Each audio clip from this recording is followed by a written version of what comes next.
منزلیں چاہے کتنی ہی اونچی کیوں نہ ہو، راستے ہمیشہ پیروں کے نیچے ہوتے ہیں۔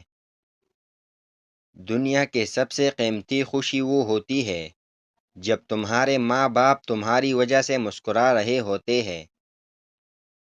باپ کا ہاتھ کندھوں پر ہو تو انسان دنیا کا طاقتور ترین انسان ہوتا ہے۔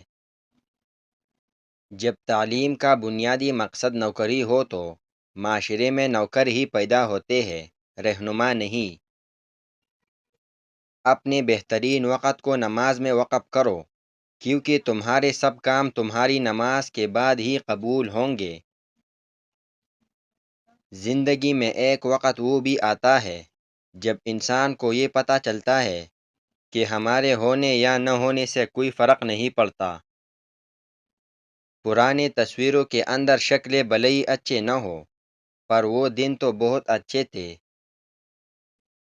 جن گھروں میں اللہ کا ذکر ہوتا ہے وہاں سکون، برکت اور محبت نظر آتی ہے۔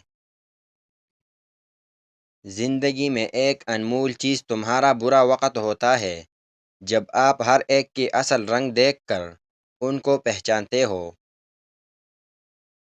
جو جواب دینے میں بہت جلدی کرتا ہے وہ صحیح بات نہیں بتا سکتا۔ غلطیوں سے انسان بہت کچھ سیکھ سکتا ہے، مگر شرط یہ ہے کہ غلطیوں کو نظر انداز نہ کیا جائے۔ جینے کا اندازہ یہی رکھو، جو تمہیں نہ سمجھے اسے نظر انداز ہی رکھو۔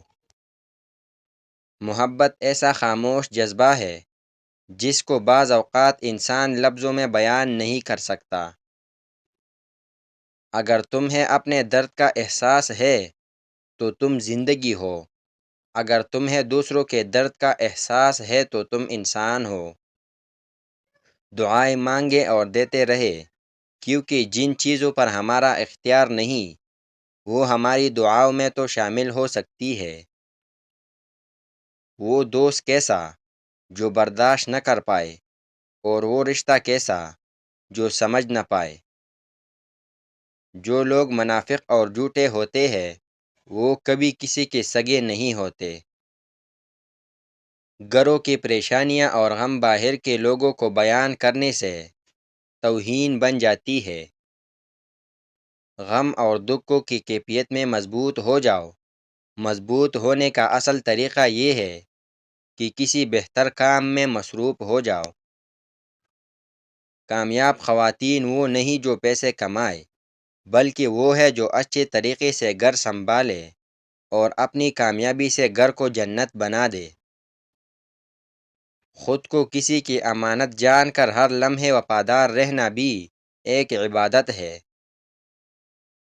ایک بات کو ذہن نشین کر لو، جو انسان تمہارے حق میں بہتر نہ ہو رب کریم اس کو تم سے دور کر دیتا ہے۔ شوہر اپنی بیوی کو ہاتھ سے کھلاتا ہے تو یہ غلامی نہیں بلکہ نبی پاک صلی اللہ علیہ وآلہ وسلم کی سنت مبارکہ ہے۔ بندے کا تعلق حق والوں سے ہو اور وہ باطل سے ڈر جائے، ممکن نہیں۔ آپ کی زبان سے نکلا ہر لفظ آپ کی زبان کی شخصیت کو ظاہر کرتا ہے۔ رب کریم کا حکم نہ مان کر ہمیں بڑے حکم ماننے پڑتے ہیں۔ عدالتوں کے اندر قرآن شریف مجرم کو دینے کے بجائے اگر جج کو تمایا جائے تو بہت بہتر فیصلے ہو سکتے ہیں۔